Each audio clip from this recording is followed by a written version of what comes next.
يا أيها الناس اعبدوا ربكم الذي خلقكم والذين من قبلكم لعلكم تتقون الذي جعل لكم الأرض فراشا والسماء بناء وأنزل من السماء ماء فأخرج به من الثمرات رزقا لكم فلا تجعلوا لله أندادا وأنتم تعلمون وإن كنتم في ريب مما نزلنا على عبدنا فأتوا بسورة من مثله وادعوا شهداءكم من دون الله إن كنتم صادقين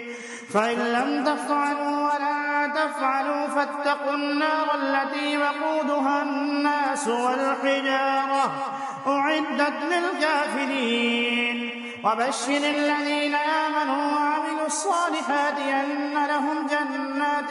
تجري من تحتها الأنهار كلما رزقوا منها من ثمرة رزقا قالوا هذا الذي رزقنا من قبل وأتوا به متشابها ولهم فيها أزواج مطهرة وهم فيها خالدون إن الله لا يستحيي أن يضرب مثلا ما بعوضة فما فوقها فأما الذين آمنوا فيعلمون أنه الحق من ربهم وأما الذين كفروا فيقولون ماذا أراد الله بهذا مثلا يضل به كثيرا ويهدي به كثيرا وما يضل به إلا الفاسقين الذين ينقضون عهد الله من بعد ميثاقه ويقطعون ما